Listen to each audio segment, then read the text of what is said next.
Hello, and welcome to Religion and Life. I'm your host, Ozzie. We often pursue wellness through modern medical treatments to keep our bodies and minds in good working order. In addition, many people pursue wellness through alternative and integrative modalities and practices such as meditation, yoga, massage, and Reiki. From ancient Ayurvedic practitioners to contemporary New Age followers, many people believe these modalities have a spiritual component that contribute to overall wellness and holistic healing. My guests today, Shafer Adelaide and Grace Gainey, practice some of these modalities and can testify to their efficacy in healing. Welcome, Shafer and Grace. Thank you for having us. Thank you for coming today. We're talking about holistic, integrative modalities. I know that sometimes this is called complementary medicine or integrative medicine.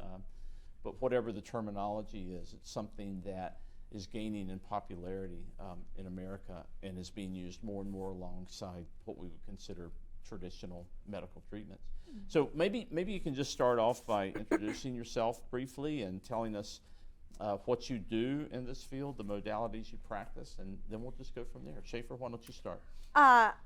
Is there a place I'm supposed to look? At you. Just at look you. Right here. Sure. I am a personal trainer, and I've been using yoga and Reiki for about 10 years now. I was certified in Reiki probably about 6 years ago, and I've since then sort of shifted more into energy medicine, more so than specifically Reiki, and I'm currently working out of the Deer Valley Athletic Club. Okay, so I want to come back to you and let you describe the difference between energy medicine and Reiki in a moment, but sure. Let's hear from Grace. Yes, so I am a massage therapist. I have been for almost 5 years now. I studied at App State and got a degree in health promotion and nutrition. Have always had a big passion for health and wellness, and when I started my job at Deer Valley Athletic Club as the club manager, I found a new level of stress that I didn't quite know how to manage. So I started getting massages to help with that, and just kind of found a whole new outlet to help get through some things that I hadn't experienced before. And so I decided to go to school and do it myself. So I love it. It's my way out of work sometimes to get to go enjoy healing other people. Yeah. So giving massages helps you deal with stress as well as getting massages, or both? Kind of both. You can, as Shafer and I were talking about the energy that you feel with different clients. And so there are some clients that when I give them a massage, I feel better after because I can feel their tension releasing that much. That's and it's kind of amazing. So you both use the word energy in describing what you do. I know in Chinese philosophy there's a word qi that talks about this life force energy that is in all of us. Is that something that you pay attention to when you're treating clients, either on the massage table or with you called it energy medicine? Yeah. So everything is energy. We are all everything we do, everything we see is just vibrational frequencies. Even our physical bodies are just vibrational frequencies. So energy medicine is just sort of more of a collective.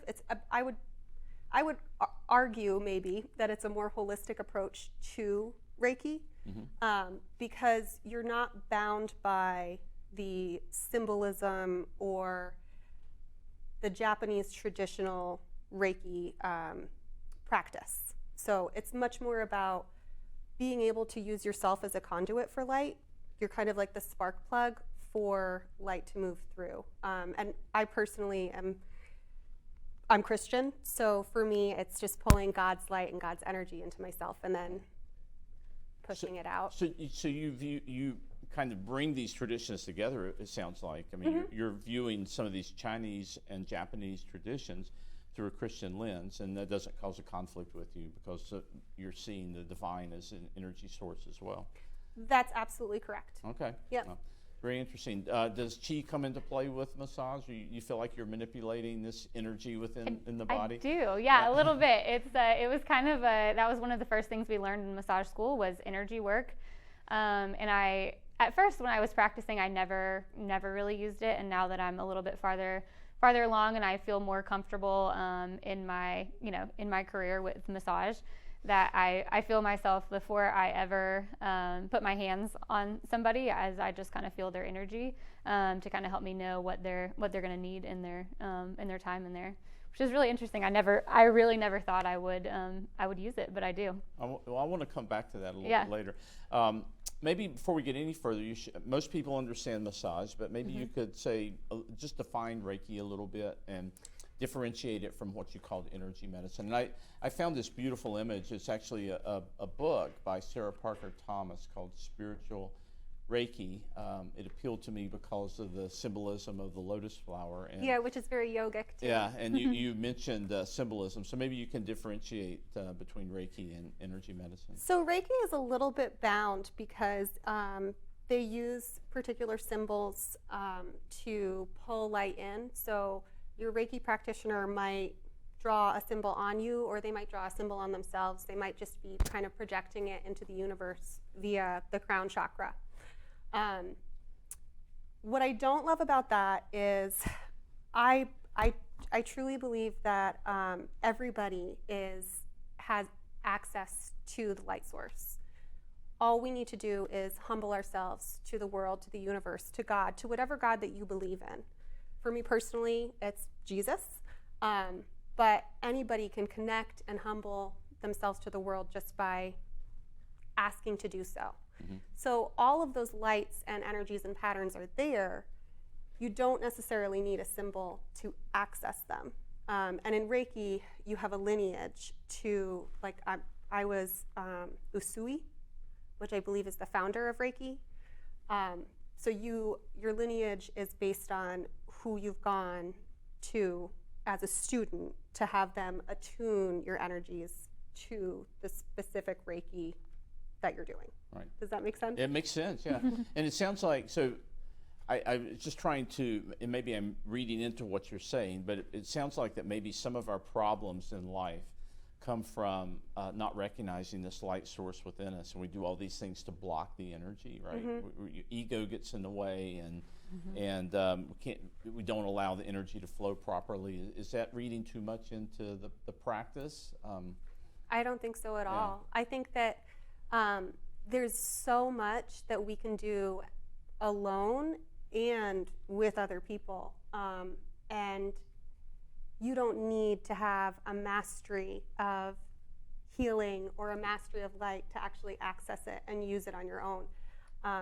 Like I said, I would balance your chakras after this show, right? Right. So it's going to take me probably 5 minutes. Okay. Now, this is something that you can take home. I can just show it to you. You can take it home and do it to Mary. Okay. Well, I have a image up here, a graph of the chakras. You've mentioned it twice. I don't know if this is helpful or not, but I found it interesting. And you probably study chakras and massage as well. A little bit, yes, yeah. A little bit. Yeah. So maybe you can just run through what this graph illustrates, and where is this coming from? Is this coming from Hinduism, Ayurvedic medicine, Buddhism, all of the above, or is it just all of the above? Okay. Yeah. So if you're a practitioner of Reiki, you may use chakras. You may also use meridians. Meridians are just, it's almost like your vascular structure. You have specific meridians, and all of your acupuncture points are actually going to align with your meridian points. It's just the way the energy flows through your body. So these are all energy centers. Root chakra, it is basic trust, that's right. These are actually excellent. Those are very good. So if I'm scanning your body we're doing a Reiki session, I specifically focus on the chakras. So first I'll check them manually, doing an exercise that will actually show me physically if you can pull your wrists apart or not, if that chakra needs some attention. And then I'll just feel them. And I'll place my hands at each point, and I'll see if I feel any kind of murkiness or if anything kind of comes to the forefront of my mind.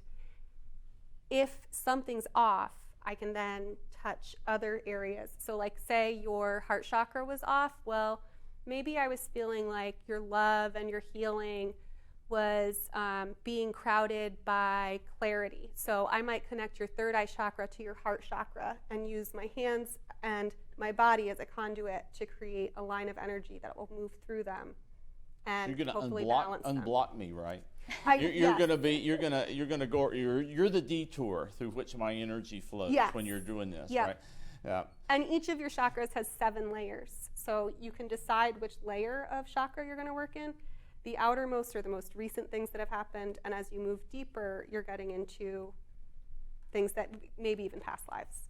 Wow. Past lives. So we're talking about maybe getting into a concept of soul or Very Buddhist. Very Buddhist. So the idea that there's a metaphysical part of us that transcends death and continues, depending on which tradition, in some sort of afterlife or in a reincarnation into another life. So very interesting. I've got another slide that may be more relevant for Grace here. If we can go forward one more. That's I guess that's some Reiki hand motions. Let's look at these. I like that one. Oh, which one was that? The one with the butt. Oh yeah, right. Okay, that's 2 practitioners there. So we have these kind of Reiki hand positions, and then when we talk about massage and spirituality undergirding massage, if we can go ahead one image, I think I picked this one because it had some crystals and a Buddha and some religious images, but Yes. the next slide is one I want you to comment on a little bit, because Okay. just like Shafer's working with chakras, and I know that's part of yours, you Yes. work with reflexology a little bit, and this looks really complicated to me. Really complicated. But when I heard her talking about meridian points and lines through the body, I mean, this is kind of the basis of this. Yeah, of course. So there's all the all the nerves and the blood flow that goes through your whole body, but specifically with your hands and your feet, people use it. So it's really interesting. And I've found you see it, like if I touch somewhere on someone's hand specifically, and somewhere else on their body is bothering them, it's all so connected. And I would say that's the most common thing in massage is when I'm massaging someone and like it will hurt at a certain point. Like why? Like the most question, why does it hurt there? And I was like, because it's all it's all connected. And people when they realize that, like if you hit somewhere is having like the kidneys, if your kidneys are bothering you and you hit that certain point on your hand. Right, looks like it's right here, right? Yeah. It's close to the middle. It right is, here. yep, kind of like where the kidneys, and so it really is all related. And same with your feet. And I usually work more on people's feet than I do on their hands, just because I find it more beneficial. And some people carry so much, tension and everything in their feet that it's really great. Well, I know when I get a release them. massage, the foot part is my favorite. It's your favorite, yes. Yeah, and and it makes me My feel favorite good, too. right? it really does. Yeah. Yeah. So maybe you hit some of these. Yeah, you and of call course these- when you're doing what I usually I call them like pressure points or trigger points, Right, right. in feet and hands and all over the body. But if you hit a certain, a trigger point, and over time I've learned to kind of feel them, and then just kind of holding it and letting it release, and then I can feel it release, and usually the client can feel it release, and then you feel better. I don't know if I've got the terminology right, but are these same meridian points or pressure points that you talk about the ones that are used in acupuncture? Yes, they are. Yeah, these are the same ones that are used for acupuncture. And I don't do acupuncture, but whenever we studied it, it is very similar. The pressure points are the same. The pressure points are going to be the same. So just in talking with you both, I mean, it sounds like that underlying these integrative modalities is the philosophy that there's an intimate connection between physical well-being, mental and emotional well-being, and it sounds like spiritual well-being. Is that the kind of underlying premise that you're working with holistic healing? I mean, you can't be well. I guess maybe I'll put my question a different way. You can't be whole or well physically unless everything else is in alignment, the emotional and the spiritual. Yes. Yeah, mind, body, spirit. Yoga specifically, yoga means unite. So it's uniting the mind and the body.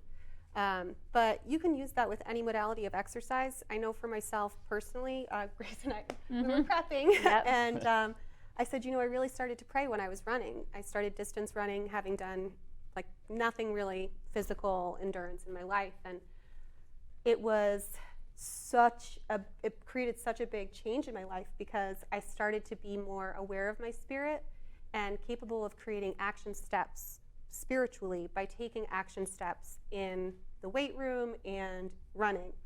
Because I taught myself that every day you just show up, and it doesn't matter which version of you is there. It doesn't matter how great or how sad you are. You just show up and you put your practice in, and your practice translates to all of the other areas of your life. I sometimes get this meditative state when I'm running without trying. And I know Thoreau talked about walking meditation. Yep. For those of us who tend to be ADHD, sitting doesn't work too well, but running or walking meditation is a way to create this kind of altered state of consciousness, really, in some cases. Yeah. Same with massage? Yeah, massage. I see that a lot in my clients, and when I get a massage too, you do kind of enter a whole nother, like a meditation state. And that's why I always at the end tell my clients, take your time getting up, because it can really it's like coming back into a whole nother, a whole nother world whenever you come. Yeah, so I was doing some reading, and one of the things that I read said that one of the reasons people pray, Shafer, or meditate is to enter into this kind of altered state of awareness or consciousness. Some people would call it a heightened state of awareness. And I was reading a medical journal, actually, and it said that people who are involved with some of these integrative modalities report the same kind of transcendent state, either during the massage or during the Reiki session, or the what you call energy medicine session. And you've seen this, right? Or you've witnessed it with your clients, and it can be called like a transcendent state or a non-ordinary state of being. And they report this to you? They not exactly afterwards, but they'll tell me, that they felt like they really kind of got into a deep, usually they'll say relaxation, but I've had it happen whenever I'm getting a massage, but it's a whole, and then your whole body just kind of releases. So I think it's just so beneficial. Yeah. Yeah. Same thing with your clients? Yeah. I've had, even just teaching yoga classes, at the end of yoga we do shavasana, and I would typically, instead of offering silence, I would typically walk everybody through a meditation. And I've had people intentionally stay afterwards to tell me, oh my gosh, I can't believe what you just did to me. And I'd go, well, I didn't do that to you. Right. You did that to you.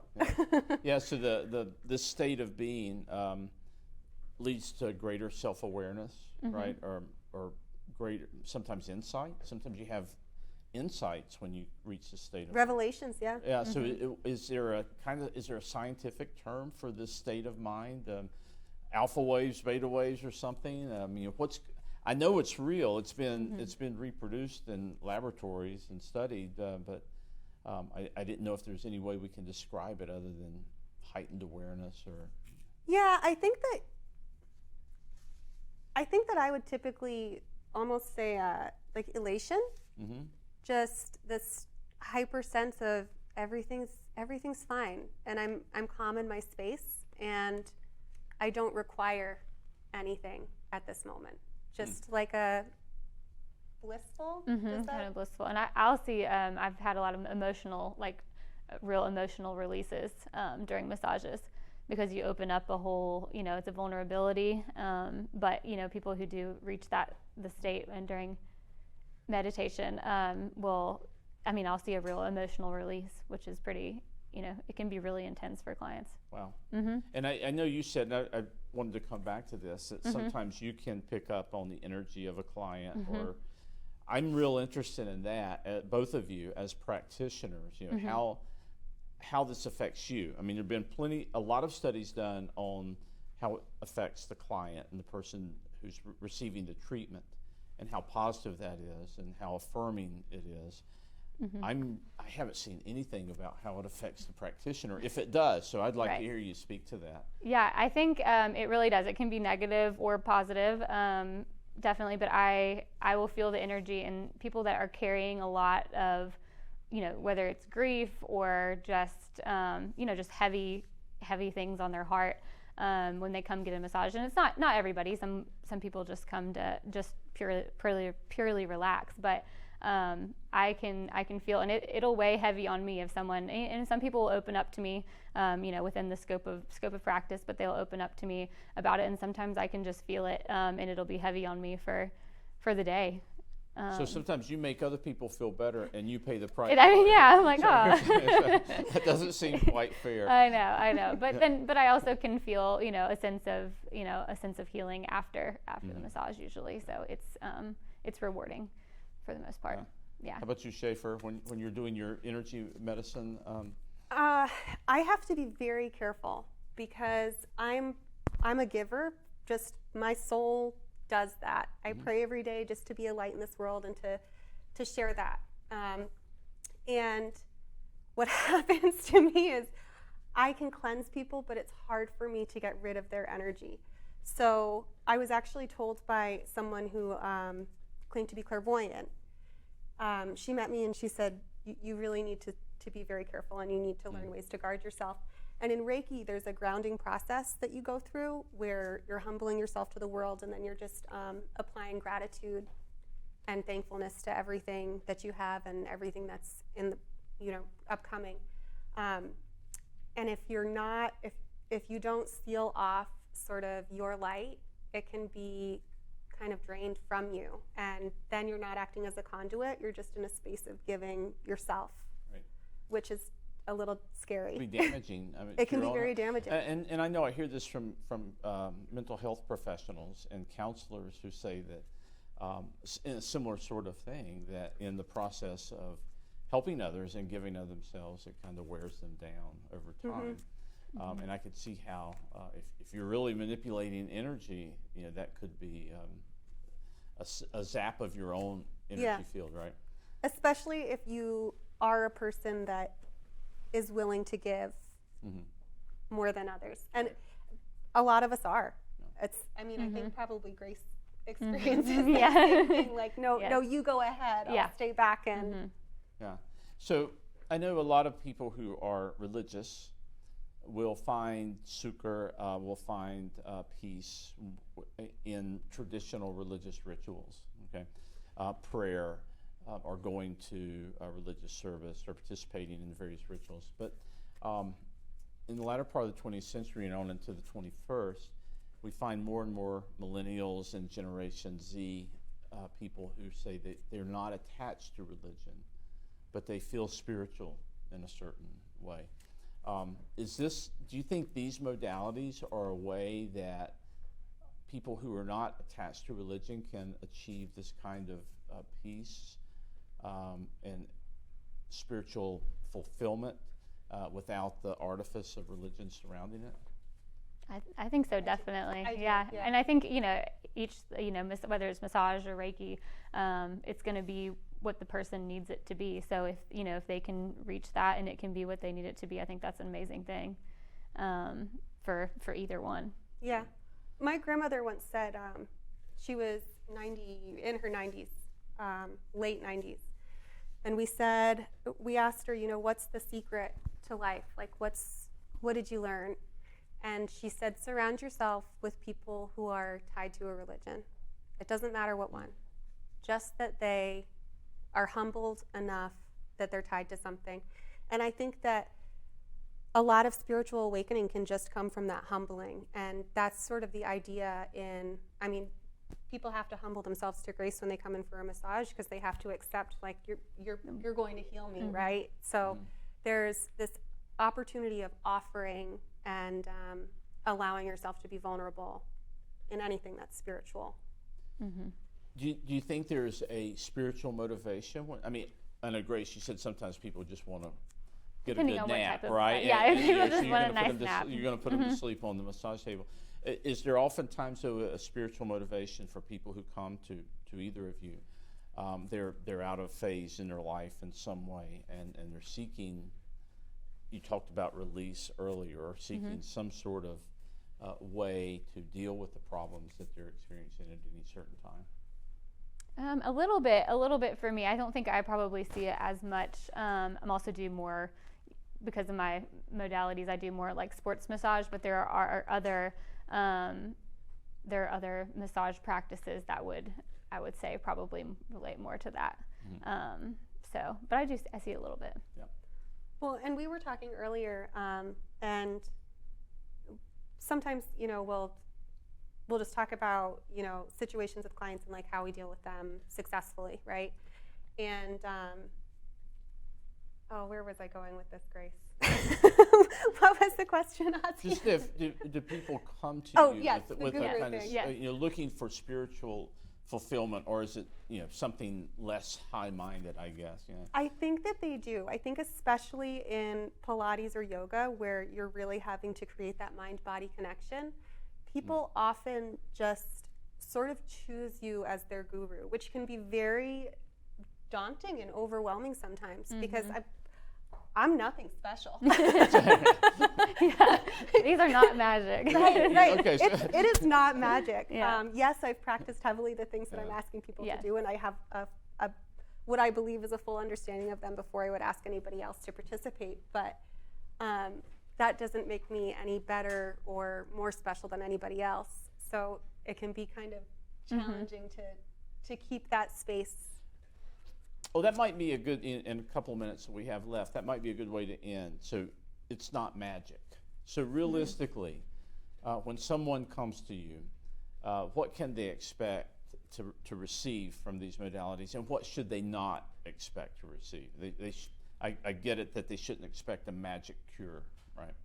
But what can they expect, Grace? I mean, I don't want to speak too highly of myself, but I think like a really true deep relaxation, there's not enough to be said for that, because your mind relaxes without you even realizing it, and your body, which you're going to see those effects. If your body can reach a true state of relaxation and release and releasing tension, you're going to feel that for days. And if everyone could get a massage once a week, we would be, in really good shape. But of course, that's not possible. But I think that's, realistically, that's what you can, and everyone can get something different out of it. But that's what I see pretty consistently. Once a week sounds good to me. Yeah, Right, sign me up. Yeah, I wish I was on your table. Yeah. That would be great.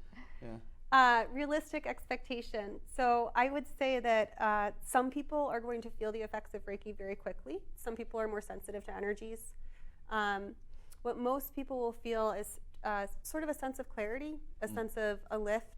There may be some tension that's released, similar to massage, but it's a different a type of release. It's just sort of like a weight's been lifted.